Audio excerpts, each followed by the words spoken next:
Hello everyone, subscribe to the channel for more incredible stories. And don't forget to like this video and comment what you would do in this situation. Get ready for a story that will hook you from the first second. The price of a legacy. Imagine leaving the love of your life due to family pressure, only for the truth to return 5 years later in the most impactful way. 5 years ago, a millionaire CEO, pressured by his elitist parents, broke up with the love of his life. 5 years later, she reappeared with 2 little boys who were his spitting image.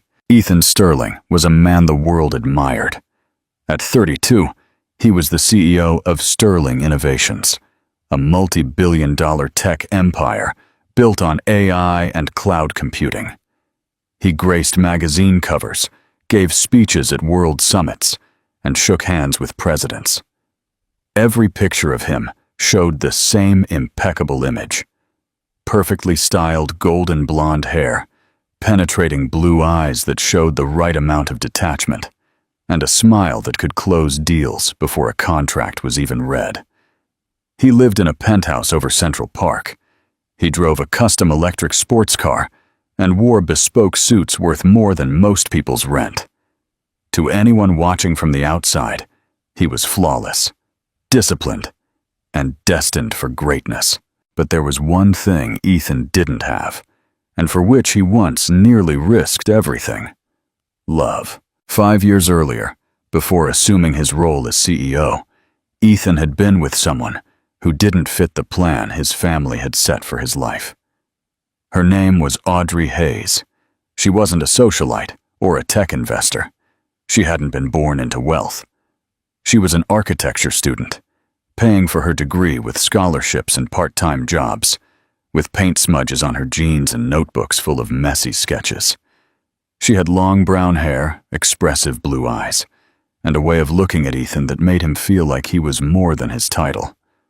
With her, he didn't have to perform.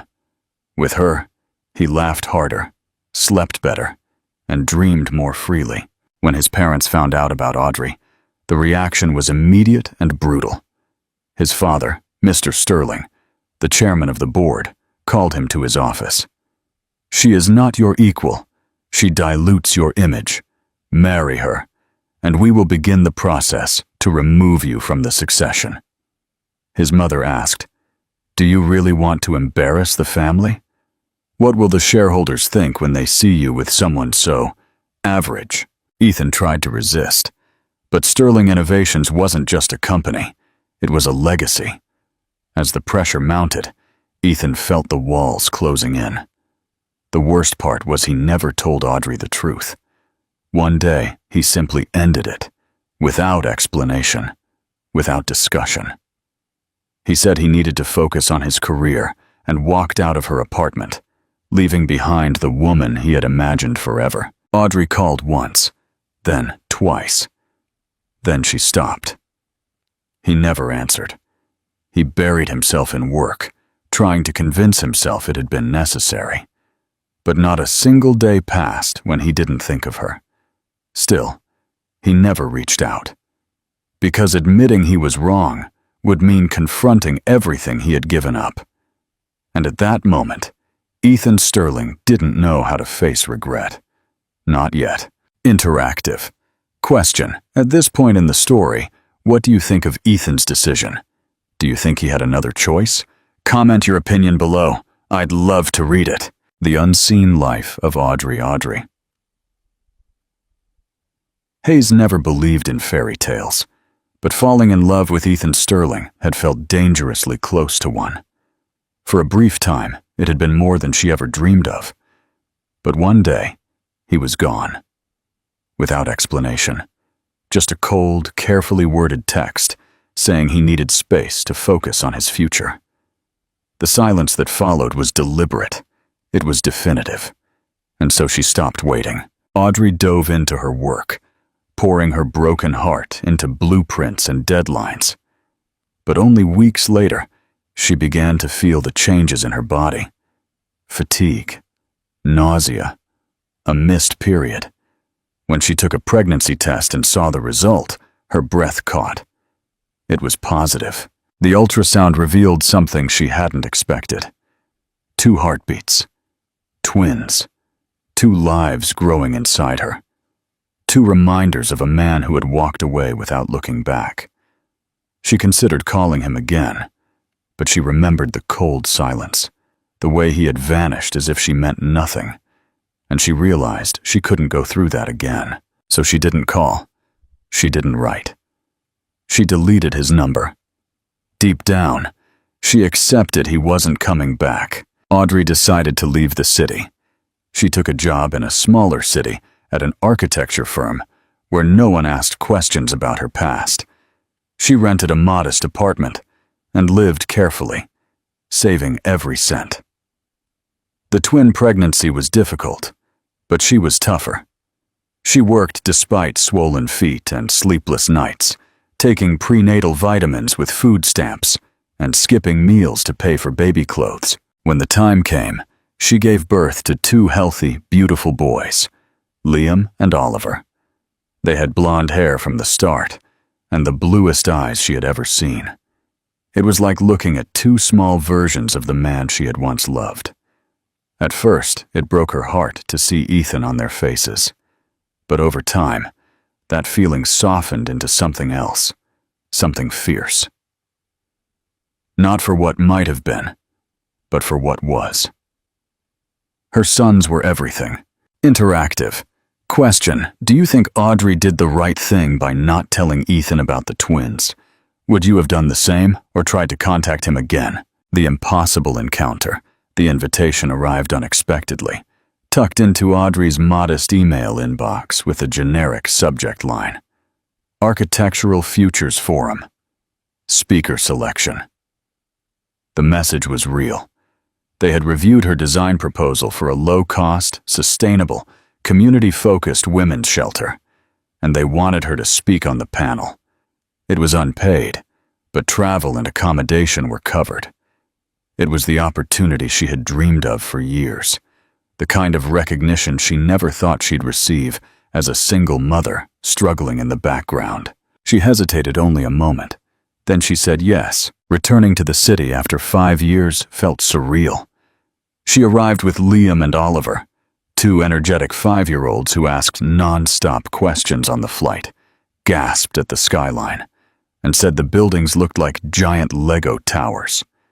She dressed them carefully for the forum, packing a bag full of coloring books and snacks to keep them busy while she presented. She had no one to watch them, and she wasn't going to let that stop her. They sat patiently near the back of the exhibit space, while she stood beside her shelter model, her palms slightly sweaty, her heart racing. The event was held in a downtown skyscraper, with glass walls and sunlight pouring in. She tried not to think about the possibility of running into anyone she knew. The city was big. He wouldn't be here. Then she heard his voice. She was mid-answer to a journalist's question when the voice, low, confident, and too familiar to ignore, cut through the air. She froze. Her stomach flipped before her eyes confirmed it. Ethan Sterling was less than 20 feet away, laughing softly with a group of smartly suited sponsors. He hadn't changed. The blonde hair still immaculate, the posture as commanding as ever, but now older, harder around the edges. His expression was calm until it landed on her. Audrey saw the moment he realized. First confusion, then shock, then something deeper. His eyes darted past her to the 2 little boys sitting quietly on the carpet behind her table, coloring. Time slowed down. Ethan's face went pale, his gaze fixed on the twins, and Audrey could see the gears turning, fast and desperate. She did not move, did not smile, did not look away. He walked toward her. She stood rigid, gripping the edge of the display table. The world shrank to this impossible moment. He stopped in front of her, his voice barely audible. "Audrey," she did not answer. He looked back at the children, then at her, visibly shaken. "Are they?" "Yes," she said, calmly and quietly. "They're yours." He recoiled, stunned. For a moment, he looked like someone who had just been punched. "I didn't know," he said. "I had no idea." "I know," she replied, her voice steady. "I tried. You made sure I couldn't reach you." He blinked, trying to process it all. "But why didn't you try again?" Audrey laughed softly, bitterly, and tiredly. "I did. I left messages. I sent letters. Your assistant told me never to call again. I assumed you had made your decision." Ethan looked down, the weight of understanding settling heavily on his face. He looked back at the children, who were still unaware of who he was. Liam looked up, smiled, and waved innocently. "I need to talk to you," Ethan said, his voice slightly broken. Audrey crossed her arms. "Now you want to talk, after 5 years, at a public event?" He hesitated, then slowly nodded. "Yes." "I need to explain, and I need to understand." She stared at him for a long time. The pain she had buried deep inside surfaced, but she wouldn't let him see it. "Not here, not yet. You don't get to walk back into this like nothing happened," she said. "But if you truly want to understand, start by learning their names." Ethan looked at her, and something broke in his eyes. He turned to the children, knelt, and asked them gently, "What are your names?" The twins looked up, puzzled, but curious. "I'm Liam," one said. "I'm Oliver," added the other. "What's yours?" Ethan smiled sadly. "I'm Ethan." They didn't recognize him. Why would they? Audrey watched from behind the table, her heart pounding. This was not the moment she had prepared for. And yet, here they were. Not as strangers. Not yet as a family. But something had begun to change. The truth had finally come out, and nothing would ever be the same. Like this video if you think they deserve a second chance, and don't forget to subscribe for the continuation. The Long Walk to Redemption. Ethan didn't sleep that night. The image of the two boys haunted him. Liam and Oliver. Their names resonated in his thoughts. He still could see their eyes, so familiar it ached, and the way they had looked at him without recognition. He secretly arranged a private DNA test, which confirmed it 3 days later. 99% match. They were his sons. He contacted Audrey through the event coordinator. She agreed to meet him once, at a small cafe in a quiet neighborhood. No lawyers, no assistants, just them. "I have the results," Ethan said finally. "They're mine." Audrey nodded. "I know. I don't know what to tell you," he stammered. "Then don't say anything you don't mean." "I mean everything now," he said. "I wanted to fight for you. I was going to. But my parents, the board, everything crashed down. I didn't know how to be the man they expected, and the man you needed. You chose them," she said, without malice. "You walked away." "I did, and I had to raise them without you," she continued. "While you built empires, I built cribs. While you gave speeches, I tried to scrape enough together for dinner." Ethan winced. Her words were not cruel. They were only true, and they hit harder than he could have anticipated. "I don't ask for forgiveness," he said. "Not yet. I just want a chance to know them, to be a part of their lives, even if it's only in a small way. Even if I'm just—" He paused, his voice catching. "I can't come back, Audrey, but I can show up now. I can try." Audrey studied him. "They're 5 years old. They don't understand betrayal or loyalty, but they understand presence. You can't just walk in and out. You can't start and stop. If you want to be in their lives, it has to be to the end." "I will be," he said without hesitation. "Whatever it takes." Audrey nodded, still cautious. "Then you'll start small. Pick them up from school one day. Come to the park. Sit with them. Let them come to you. If they ask questions, answer them honestly. If they run away from you, don't chase them. Just be there." Ethan nodded with humility. "I can do that." As they left the cafe, They didn't part with hugs or promises, just an understanding, a fragile agreement between two people who were no longer in love, but who were forever connected. Audrey walked ahead, and Ethan followed at a respectful distance. Not as a couple, not yet as a father, but as a man finally trying to fix what had once gone so terribly wrong. Interactive question.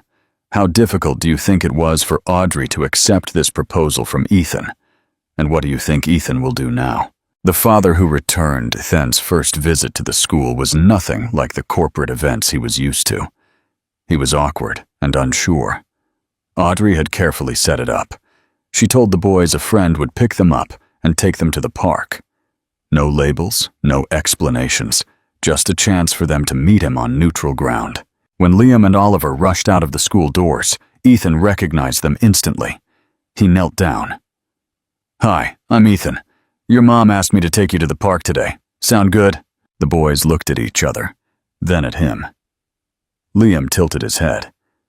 "Are you the man from the building with all the people in suits?" Ethan smiled. "Yes, that was me. Do you have snacks?" Oliver squinted. "Yes, la." That was enough. They took his hands without hesitation and led him away, chatting about dinosaurs and spaceships. Ethan listened to everything, absorbing their absolute, unfiltered joy. In the park, Oliver fell off the slide and bumped his elbow. He didn't cry immediately. He just stood still, eyes wide. Ethan rushed over, checking his arm. "Are you okay? It's just a bump." Oliver paused, then looked up. "You look like Mom. I'm trying to be good at this," Ethan said softly. Liam, watching nearby, finally stepped closer. "Are you coming back?" Ethan looked him in the eyes firmly. "Yes, I will be back." Liam nodded, satisfied. He ran off again, calling for Oliver. Ethan stayed there, catching his breath. That single question, "Are you coming back?" had felt heavier than any contract he had ever signed.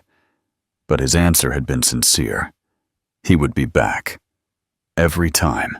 The visits continued, silently and steadily. Ethan showed up for school pickup, at the park, at playdates. He learned which juices they hated and what superhero was currently in fashion.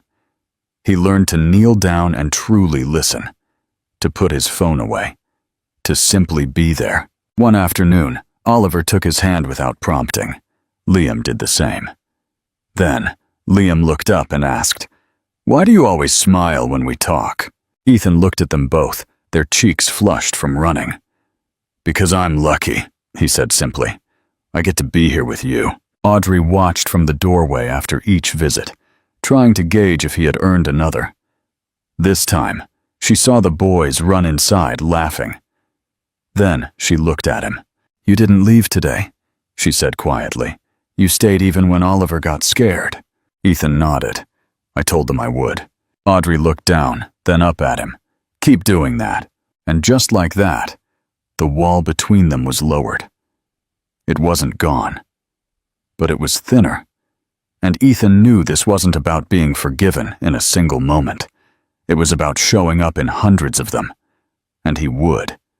Every time. The word that changed everything. It had been almost 3 months since Ethan started seeing Liam and Oliver regularly. He never missed a visit. He was never late. He had accepted that. For now, he was just Ethan, the man who brought good snacks and laughed at their jokes. One Saturday afternoon, Audrey had a design-in interview, and she asked Ethan to watch the boys at his apartment, which he had recently kid-proofed. That afternoon, they built an elaborate pillow fort. Ethan played along as Commander Dad, a name Oliver invented mid-game. Ethan froze for a second, caught off guard by the word. He didn't react immediately, afraid that if he did, Oliver would take it back. So he just smiled and played along. But inside, he was a mess of emotions. Later that night, as they lay under the pillow fort watching cartoons, Oliver snuggled up next to him. "Can I call you Dad now, or do I have to wait?" Ethan felt his throat tighten. He looked at Oliver's small, serious face, then at Liam, who was also watching, silently holding his favorite dinosaur. "You can call me whatever feels right," he said, his voice husky. "But if you want to call me Dad, I would be very proud of that." Oliver nodded. Liam gave him a small smile, the kind that says more than words. That night, Audrey came to pick them up. She found them asleep on the sofa, Oliver lying on Ethan's chest, Liam curled up beside him. She stood there for a long moment, just watching. Something inside her, something that had been locked away, began to shift. She saw how safe they looked. When she finally woke him, Ethan whispered, "I'm sorry. We must have all fallen asleep." Audrey shook her head. They were happy. That's what matters. As he gently lifted the boys to take them to the car, he looked at her. "Oliver called me Dad today," he said quietly. He asked if it was okay. Audrey didn't speak immediately. Then she looked at him and said, "He wouldn't have asked if he hadn't already meant it." The journey home was quiet. Ethan rode in the back seat with the boys, holding their hands as they slept. Audrey looked through the rearview mirror, and something inside her settled for the first time in a long time. The walls she had built to protect herself, understandable and necessary walls, began to come down. Comment below if you think the story will have a happy ending. And don't forget to subscribe if you haven't already. The final showdown and the rebuilding. Ethan knew the moment had come to face his parents. He had avoided it for months, but the silence now felt like surrender. He needed them to see what they had done, and more importantly, what he would never allow them to do again. He arrived at the Sterling estate on a Sunday morning.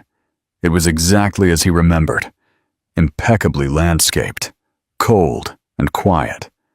His father greeted him in the library.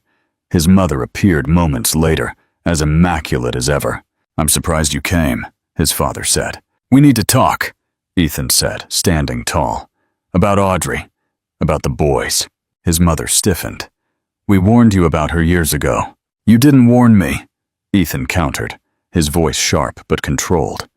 "You lied. You blocked letters. You told people to keep her away from me." "We did what was necessary to protect your future," his father countered. "You were emotional, You would have thrown away your entire legacy for a girl who had nothing." Ethan took a deep breath, fury rising in his chest. "That girl is the mother of my children, the children you never cared to know existed. She raised them alone, with nothing, and they turned out better than anything this family has ever produced. My success," Ethan interrupted, "no longer has anything to do with this name. The money, the image, none of it matters if it costs me my humanity. You tried to make me choose between love and legacy, and I listened. I walked away from the only real thing I had, but I will not make that mistake again." His father leaned back, his tone now cold, strategic. "And now what? Are you going to play house with a woman and pretend you're a family man?" Ethan looked at him, disgusted. "I don't care what the world swallows. I care what Liam and Oliver see when they look at me. I care what kind of man I am when I tuck them in at night. And I care about the woman who carried that weight when I left."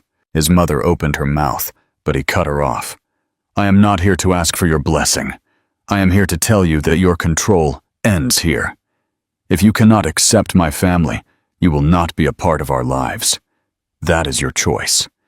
But I am done living under your version of success." He turned and walked out, leaving them in their perfect, empty house. When he returned to his apartment, Audrey and the boys were waiting. "Did you tell them?" she asked. He nodded. "Everything." "And?" "They didn't take it well." Audrey stepped closer. "Do you regret it?" Ethan looked at his sons, who were building block towers on the floor. "Not for a second," he said. That night, after the boys were in bed, Audrey handed him a small box. Inside was a framed photograph she had taken weeks ago. Ethan sitting on the park lawn, Oliver in his lap, Liam leaning beside him, all three laughing wildly. It was a silent gesture. A thank you. A beginning. The final anchor. It had been almost a year since Ethan found out about Liam and Oliver. His apartment was long transformed into a warm, lived-in home. He chose to show up again and again, not as the perfect man, but as the present one. He and Audrey had rebuilt trust, not through dramatic apologies, but through the quiet rhythm of shared responsibility. He respected her more than ever. She had every reason to lock him out forever, but she didn't. And that forgiveness, unspoken but felt, was the greatest gift he was ever given. One Saturday morning, as the boys played, and Audrey made coffee, Ethan stood by the window with a small box in his hand. It was simple, clean, and carefully chosen. Inside was a ring, delicate, yet strong. He had realized their story wasn't about fireworks. It was about truth. He took her hand and led her to the living room. The boys looked up, curious. Ethan knelt. "I don't want to rewrite the past," he said. "I just want to write the rest of the story with you in it. As your partner, as the father of our children, as the man who finally understands what it means to love completely and to show up completely." Audrey smiled, wide and true, and nodded. "Yes," she said simply, "because I don't need perfection. I only need you." The children cheered, instinctively feeling it was a good thing, and piled onto his arms, sending them all tumbling onto the rug in a heap of laughter. The wedding was small, held in the community garden Audrey had helped design years ago. There were no speeches about fate, only vows spoken from the heart, promises to choose each other, to raise their boys together, to own their mistakes, and to hold each other accountable. When they kissed, it wasn't the kind of kiss that marked a beginning. It was the kind that sealed something already built, slowly, painfully, and beautifully. And standing there, with the love of his life by his side, and his sons chasing butterflies, Ethan finally understood what success truly meant. He was home. Completely, and this time, he wasn't going anywhere. The story of Audrey and Ethan is subtly powerful. It is not based on an exaggerated redemption or a fairy tale perfection, but celebrates the slow human work of rebuilding. The transformation of Ethan is earned step by step through presence, humility, and the willingness to face what he once ran from. Audrey's strength is the story's emotional backbone. She never needed to be saved. She needed respect, consistency, and truth. And in the end, she got it all. Don't forget to comment if you liked this story, and subscribe so you don't miss the next ones. Thanks for watching. The Past Knocks, the Unseen Consequence. Like this chapter, if you think the past should stay buried, subscribe for the inevitable drama. Life had settled into a rhythm of imperfect perfection for Ethan and Audrey. Their wedding, small and deeply meaningful, was followed by a year of building trust, building their careers, and building a backyard fort that threatened to violate Manhattan zoning laws. Liam and Oliver, now 6, thrived under the consistent presence of their father. Ethan, no longer the CEO chasing quarterly profits, was simply Dad, a title he cherished more than any boardroom appointment. However, the peace was fragile. Ethan had cut ties with his parents after their confrontation, but the sterling name was a shadow that didn't easily fade: the return of the architect. Audrey, meanwhile, was flourishing. Her architectural firm, Phoenix Architectural Group, was gaining recognition. One Monday, her assistant forwarded a large, unsolicited design proposal. The project was for a massive, sustainable redevelopment of a former industrial waterfront. Exactly the kind of high-profile, socially responsible design Audrey lived for. The lead architect's name was familiar. Victoria Hayes. Audrey froze. Hayes? The name meant nothing, but the memory of the woman sitting beside Ethan in that cafe 5 years ago, the one who caused him to utter the cold phrase, "You saw wrong," flashed into her mind. That woman, Victoria, was a reminder of the chasm of pain she had crossed. She showed the file to Ethan that night. "She's an architect?" Audrey asked, her voice calm, but her eyes guarded. Ethan paled slightly as he read the name.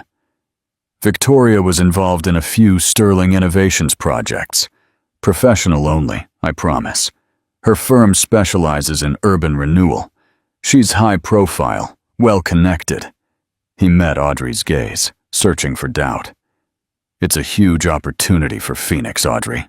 Is it a risk? If she tries anything unprofessional, I'll shut her down." Audrey accepted the project.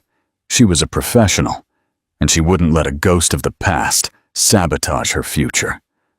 But the tension in their apartment was palpable. The uninvited guest, 2 weeks later, Victoria requested a site visit at the Phoenix office. When she walked in, the air chilled. She was still effortlessly beautiful, wearing a severe white suit that screamed power. She ignored Audrey's extended hand, addressing Ethan, who was there for a meeting instead. "Ethan, I knew you'd be here," Victoria said, her tone possessive, yet cool. "You always were drawn to the biggest projects." She then glanced at Audrey. "Mrs. Sterling, I admire your work on the low-income housing model. Very sweet." The word sweet was a subtle poison. "Thank you, Victoria," Audrey replied, meeting her stare evenly. "It's about building strong foundations, a concept I apply to all areas of my life." The professional skirmish ended quickly, but not before Victoria delivered a veiled warning.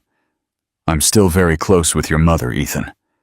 She often tells me how much the Sterling family misses your consistency, and how much she dislikes being cut off from her grandchildren." That night, Ethan found his car window smashed and a small note on his driver's seat. It wasn't signed, but the expensive ivory paper was distinctively his mother's. "You chose the low road.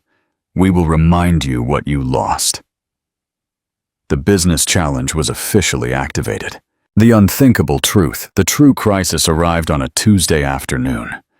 Victoria called Audrey directly, her voice strained. "Mrs. Sterling, I need to speak with Ethan immediately. It's about a mutual acquaintance." Audrey handed the phone to Ethan, watching him with mounting dread. Ethan listened, his face draining of color with every word.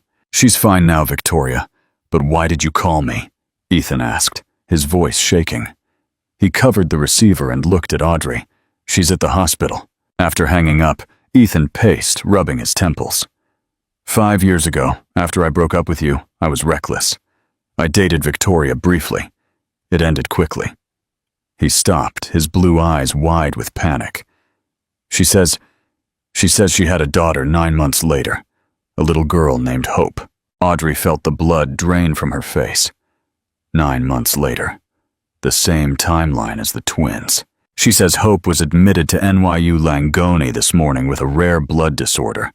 Victoria needs a donor, and she called me. She thinks I might be the father." The silence that followed was heavier than any argument they had ever had. Audrey looked at her 2 boys, Liam and Oliver, sitting quietly on the rug, then back at Ethan. The possibility of a 4th child, a half-sibling to the twins, raised by the woman who represented the past he had rejected, was a cruel twist of fate. "What if she is?" Audrey whispered. "I have to know," Ethan replied, his voice barely a breath. "For the child's sake, and for ours." Ike's, the new truth, the price of consistency. Comment: how should Audrey and Ethan handle the possibility of a 3rd child with Victoria? Should Audrey support him? Subscribe to see the final decision. The next 2 weeks were agonizing. Ethan was tested, the results sealed. He spent hours at the hospital, not with Victoria, but watching Hope. She was small, frail, and had striking blonde hair and serious, quiet blue eyes. His eyes. Audrey drove to the hospital one afternoon. She found Ethan sitting alone in the hallway. "The results are in," he said, handing her a sealed envelope. "I haven't opened it." "Why?" "Because if she's mine, the complications are endless. If she's not, I still have to figure out how to live with the knowledge that I was so careless, so weak, so quickly after losing you." He looked at her, his love raw and absolute. "Either way, I almost lost us again. I never want to put you through this." Audrey took a deep breath. She wasn't just fighting Victoria or his past. She was fighting the sterling legacy of emotional abandonment. She tore open the envelope. The result? Hope was not Ethan's biological daughter. A wave of relief washed over them, but the emotional scars remained. Ethan still had to figure out how to help a little girl he had become attached to, and how to deal with Victoria. The final bargain, Victoria approached Ethan the next day. She didn't press the paternity issue, simply asking him to use his resources to find the best treatment options, citing his connections to Sterling Innovations. Audrey stepped in. She met Victoria alone, not as a romantic rival, but as a professional and a mother. "You brought this proposal to Phoenix to get to Ethan," Audrey stated. "That ends now. He's the only one with the influence to save my daughter," Victoria snapped. "He will help, but on my terms," Audrey said firmly. "He will use his resources, but only through a Sterling Innovations Foundation grant, directed by an independent panel. He will not act alone, and you will never use our family again." Victoria, broken by fear for her daughter, agreed. The Sterling family's attempt to regain control through emotional blackmail failed. Ethan used his connections to secure a cutting-edge treatment for Hope, saving the little girl's life. The full circle, 6 months later, Phoenix Architectural Group won the waterfront project. Audrey accepted the award on behalf of her firm, giving a speech that wasn't about buildings, but about the foundations of life. Ethan, sitting in the front row with Liam and Oliver, felt his chest swell with pride. He was no longer the CEO of Sterling Innovations, having resigned to focus on philanthropy and family, much to his parents' lasting disgust. That night, as he and Audrey lay in bed, he took her hand. "I almost destroyed everything again," he whispered. "I let my shame lead me to make careless choices that almost resulted in another child being brought into chaos." "But you didn't," Audrey replied, turning toward him, her blue eyes shining with profound love. "You came back, and when the past knocked, you chose to face it, not run from it. You chose consistency. We built something real, Audrey. Not a legacy, but a life that is entirely ours," she confirmed, pressing a kiss to his hand. The Sterling name would always carry weight, but now it carried a new, far more valuable legacy. The legacy of choice, redemption, and a love that survived the steepest price. Final question. What do you think the best lesson of this story is? The power of forgiveness or the necessity of choice? Comment your thought below. Don't forget to like this final chapter, share it, and subscribe to the channel for more powerful stories of love and redemption. A year had passed since the last great challenge. The Sterling name, once synonymous with cold corporate power, was now being redefined in quiet ways. Ethan, now wearing comfortable sweaters instead of bespoke suits, found his true fulfillment not in the boardroom, but in his home. He devoted his time to a newly formed nonprofit, the Sterling Family Foundation, focusing on education and sustainable community development, funding projects like the very women's shelter design Audrey had proposed years ago. The new boardroom, Audrey's firm, Phoenix Architectural Group, won the massive waterfront project they had secured despite Victoria's interference. Her design, centered on community spaces, green roofs, and affordable, beautiful housing, was a national sensation. She had become a titan, but one driven by empathy. She and Ethan worked together seamlessly, their collaboration built on mutual respect and shared values, a true partnership that mirrored their personal life. Shutterstock. One evening, while reviewing plans, Liam and Oliver, now 7, wandered into the home office. "Dad," Liam asked, holding a crayon drawing of a lopsided house, "why did you quit being the big boss of your old building?" Ethan knelt, taking the drawing. "That building was very important to me once, buddy. But I realized that being the big boss of a company isn't the most important job. My most important job is being the boss of my own life, and making sure the important things, like you two and Mommy, are always the priority." "So you're like a community boss now?" Oliver asked, always keen on labels. "Exactly," Audrey smiled. "He helps build better communities, just like we build better homes." The legacy of choice, the greatest transformation, was evident in the boys. They carried the Sterling name, but their values were shaped by the stability and honesty of their new life. They were kind, resilient, and knew the meaning of showing up. One afternoon, the boys came home upset. A classmate had made a rude comment about their rich dad. "He said we're only special because our name is on a big building," Liam confessed, tears in his eyes. Ethan sat them down.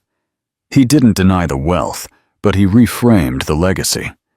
He brought out a small, worn box containing the gold chain necklace, the one Audrey wore daily, and the old, discarded business card from 5 years ago. "This card," Ethan explained, pointing to his name, "represents the man who almost made a huge mistake, the man who chose money and a building over his heart. That man was weak." He then picked up the delicate necklace. "This was my mother's. It's beautiful, but it's just a thing. The real strength," he said, turning to Audrey, "is the courage your mommy had to walk away and build a life from nothing. And the strength I found in choosing to be here every single day, to earn your love back." "The Sterling legacy isn't those buildings anymore," Audrey added softly. "It's the choice to be honest. It's the choice to be kind. It's the choice to be present." The boys understood. They were not defined by the money their last name held. They were defined by the love their home gave. The final vow. One evening, Ethan and Audrey returned to the small cafe where their story had fractured years ago. It was quiet, smelling of rain and fresh coffee. They sat at the same window booth. "I still think about that day," Audrey admitted, swirling her tea. "The moment you said, 'You saw wrong,' it was the end of my world. And the beginning of mine," Ethan whispered. "My world ended the day I let you walk out that door. I was too arrogant to admit you were right, too cowardly to face my parents." He reached across the table, taking her hands. "I learned the hard way that the biggest lie I ever told was to myself. And the greatest achievement of my life wasn't Sterling Innovations. It was surviving 4 years to earn the right to sit here with you now." Audrey smiled, her eyes glistening. "We don't need a legacy built on buildings, Ethan. We have one built on trust and second chances." "A legacy of love," he confirmed. They kissed, not with the feverish passion of youth, but with the deep, settled assurance of two people who had fought for their future, brick by slow brick. They walked out into the cool evening air, no longer a powerhouse CEO and a wronged woman, but partners, stronger than ever, heading home to the 2 sons who gave their lives its truest meaning. Final meaningful question. Do you think the emotional cost of the 4 years apart was ultimately worth the profound strength and genuine legacy Ethan and Audrey were able to build? Comment below. This is the final chapter of their extraordinary story. Thank you for following Audrey and Ethan's journey of redemption and love.